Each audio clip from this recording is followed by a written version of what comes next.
সুপ্রিয় দর্শক, কত সুন্দর একটা দৃশ্য। আসলে গ্রাম অঞ্চলের এত সুন্দর দৃশ্য দেখলে মন প্রাণ যেন ভরে যায়।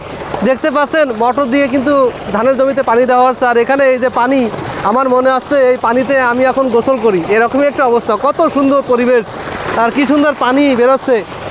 ভাই, আপনি ভালো আছেন? হ্যাঁ, ভালো আছি। ভালো আছেন, এদিকে কাছে আসেন একটু। আপনার এই বাগলো কি আপনার, মোটর আপনার? হ্যাঁ, আমার। রাতে এখানে থাকেন? হ্যাঁ, থাকি। কত ভালো লাগে এই যে পরিবেশটা। এখানে আসলে রাত্রে আসলে খুব ভালো লাগে, কারণ এখানে ঠান্ডা বাতাস পাওয়া যায়। এখানে থাকতে গাছগাছালি আছে, পাখির ডাক শোনা যায়, অনেক কিছু ভালো লাগে এখানে থাকতে আর কি। এই যে পানি বেরোচ্ছে, আমার মনে আছে কি এই পানিতে আমি এখন গোসল করি।